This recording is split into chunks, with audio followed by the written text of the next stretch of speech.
Hello friends. आज हम बात करने जा रहे हैं यहाँ पे साइडवेज मार्केट के बारे में। जैसे कि अगर आपने कभी-कभी देखा होगा कि आपकी स्ट्रैटेजी सब कुछ सही रहती है, बट फिर भी आपको मल्टीपल एसएल्स लगते रहते हैं। यानी कि आपने 1 ट्रेड लिया, उसमें भी एसएल चला गया, 2 ट्रेड लिया, उसमें भी एसएल, 3 में, 4 में, लगातार 5-6 ट्रेड में लगातार एसएल जाता रहता है।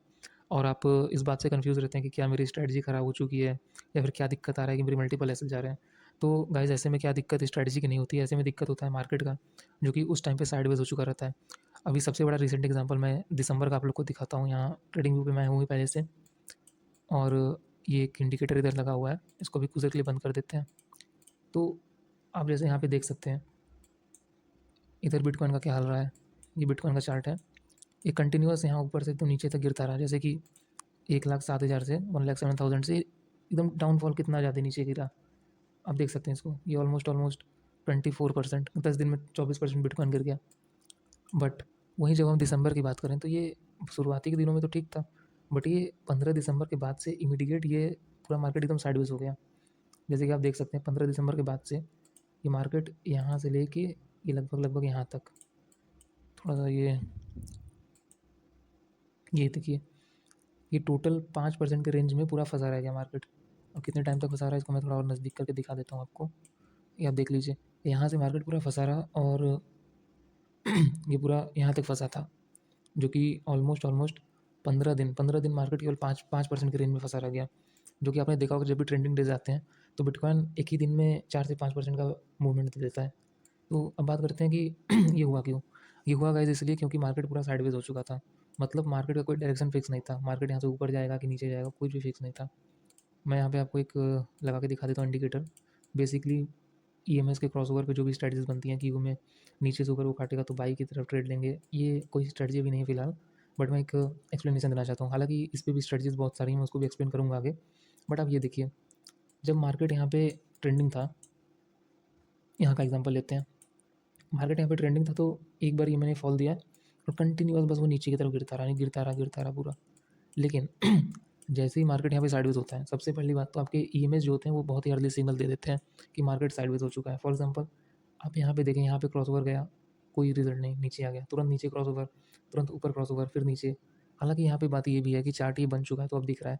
अगर ये चार्ट मान लीजिए यहाँ तक रहता केवल, फॉर एग्जांपल आपको आगे का ना दिखता, तो कोई भी आदमी रहता है यहाँ पे तो यही ट्रेड लेता। हालांकि आपको इतने में तो दिख रहा है कि ये कैंडल इतनी बड़ी है, इतनी छोटे छोटे कैंडल बन रहे हैं, बट अगर यहाँ से क्रॉसओवर देगा, आपकी स्ट्रेटजी आपके सेटअप के हिसाब से आपको ट्रेड तो लेना ही है। ऐसा तो आपको पहले से पता है नहीं कि ट्रेड कहाँ काटना है या फिर कहाँ पे मार्केट जाएगा, आपको बस सेटअप पे आपके ट्रेड ले लेना है। तो यहाँ पे तो आप ट्रेड ले लेते, तो आपके होता क्या कि यहाँ से ट्रेड लेते और फिर अगेंस्ट आपके डायरेक्शन चला जाता, फिर आप नीचे क्रॉस ओवर देता, फिर नीचे लेते, फिर ऊपर चला जाता। तो इसकी अर्ली साइंस क्या है फ्रेंड्स, उसके बारे में बात करते हैं। लाइक साइडवेज मार्केट हो चुका है, बट अर्ली साइंस क्या है, उसको पहचाने कैसे। चार्ट यहाँ बन गया तो कोई भी आके ऐसे बता सकता है, but early signs sideways market के सबसे पहले ये हो जाता है कि आप अनइवन लॉस को नोटिस करोगे।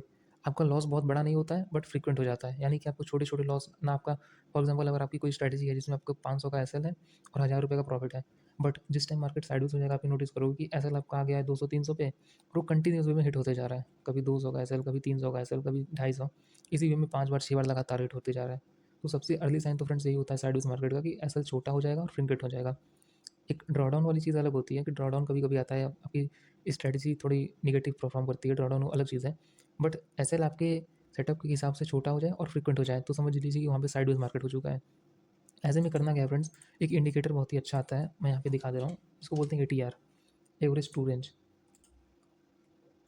ये इंडिकेटर यहाँ लग चुका है, इसको एक एक यहाँ से डिलीट कर देते हैं। ट्रेडिंग में शायद एक वक्त पे एक ही लगता है, एक वक्त पे 3 इंडिकेटर नहीं लगा सकते, फ्री वाला है मेरा।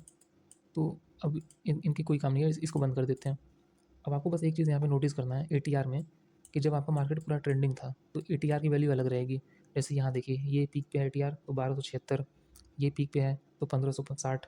एटीआर फ्रेंड्स बताता क्या है कि एग्जैक्टली जैसे मैं यहाँ पे 1 घंटे के टाइम फ्रेम पे हूँ, तो एटीआर ये बताएगा कि 1 घंटे में एवरेज बिटकॉइन कितना मूव कर रहा है इस टाइम पे। जो कि जब मार्केट ट्रेंडिंग होता है या फिर साइडवेज नहीं होता है, डायरेक्शनल होता है मार्केट, तो बिटकॉइन एवरेज 1000 से 1500 का मूवमेंट दे देता है। बट जब यही केस आप आके देखेंगे 15 दिसंबर के बाद से, तो आप ये नोटिस कर पाएंगे कि एटीआर की वैल्यू कितनी गिर गई। कहाँ पे एटीआर की वैल्यू 1000-1500 थी, लेकिन उसके बाद से निगेटिव पूरी गिरती ही गई। इनफैक्ट 200-250 ऐसे ही चली गई। तो दूसरा साइन तो आपको एटीआर दे देगा कि बिटकॉइन का जो एवरेज प्राइस है वो काफ़ी गिर चुका है। इसका मतलब कि बिटकॉइन अभी साइडवेज मार्केट में फंस चुका है। और इसको अगर हटा दें यहाँ से, आप इंडिकेटर यूज़ कर सकते हैं। नहीं तो जो मैंने बताया कि फ्रीक्वेंट एसएल, आपके एसएल छोटे हो जाएंगे लेकिन फ्रीक्वेंट हो जाएंगे। जैसे यहाँ पे भी एसएल जाएगा, यहाँ एसएल जाएगा, फिर ऊपर के लेंगे वहाँ जाएगा, यहाँ नीचे जाएगा, तो एसएल फ्रीक्वेंट हो जाते हैं फ्रेंड्स। यही सबसे बड़ा साइन है एक साइडवेज मार्केट का। तो ये तो रहा हम साइडवेज मार्केट मतलब क्या होता है, इसमें कैसे बच सकते हैं। अब उसका तरीका यही था कि आपके एसएल जब भी फ्रीक्वेंट हो जाए तो आपको सबसे पहले उसको ट्रेडिंग कुछ समय के लिए स्टॉप कर देना है। आपको न्यूज़ भी बहुत सारी जगह से, यूट्यूब हो गया, हर जगह किसी न किसी कम्युनिटी में सबको मिलता रहता है कि भाई मार्केट साइडवेज है हर जगह। जैसे आपने कि कोई भी अगर ट्रेडिंग से रिलेट कर पा रहा है तो ये ज़रूर जानता होगा कि दिसंबर को लोग बहुत ज़्यादा मतलब बता रहे थे, बहुत ज़्यादा इसमें मतलब न्यूज़ में आ रहा था कि दिसंबर में एकदम वॉल्यूम ट्रेड है, ऐसा है वैसा है। तो फ्रेंड्स ये बात थी, क्रिप्टो करेंसी में दिसंबर एकदम साइडवेज हो चुका था, जो कि अभी आप देख सकते हैं यहाँ तक का पूरा दिसंबर का महीना अब खत्म हो गया। धीरे धीरे मार्केट अब वापस अपने ट्रेंड में ऐसे पूरा चौपीनेस से खत्म होने के बाद अब यहाँ से पूरा ऐसे ट्रेंड पकड़ रहा है। तो अगेन फिर से मार्केट बैक आ रहा है। तो आप क्लियरली साइन देख सकते हैं कि मार्केट कहाँ ऐसे ऐसे पूरा जिगजैग था, कहाँ वन डायरेक्शन जा रहा है। तो इसी तरीके से साइडवेज मार्केट में यही रहेगा फ्रेंड्स कि आप जितनी जल्दी हो सके इसको आइडेंटिफाई करके, हालांकि मैं इसमें भी कोई भी बहुत ज़्यादा एक्सपर्ट नहीं बन सकता, जब तक आपके 4-5 ऐसे लगातार नहीं जाएंगे आप ये नहीं समझ सकते कि हाँ भाई ऐसे मार्केट साइडवेज हो चुका है। तो जितनी जल्दी हो सके आप कोशिश यही करिए कि साइडवेज मार्केट से बच के रहिए। आपकी स्ट्रैटेजी कभी गलत नहीं होगी, लेकिन मार्केट अगर साइडवेज हो गया तो वो आपको गलत जरूर साबित कर देगा। और पूरा का पूरा कैपिटल जो खत्म होता है फ्रेंड्स, वो साइडवेज मार्केट में सबसे ज़्यादा होता है। तो उम्मीद है ये आपको थोड़ा पसंद आया होगा वीडियो। मुझे ऐसा लगा कि साइडवेज मार्केट के बारे में थोड़ा शेयर करना चाहिए, तो मैंने इसको शेयर कर दिया यहाँ पे। बाकी अगर आपका कोई भी और सजेशन रहे, कोई और आपकी हेल्प हो सकती है जिसके बारे में आपको जानना है, तो आप ज़रूर कमेंट करिएगा, मैं उस पर नेक्स्ट वीडियो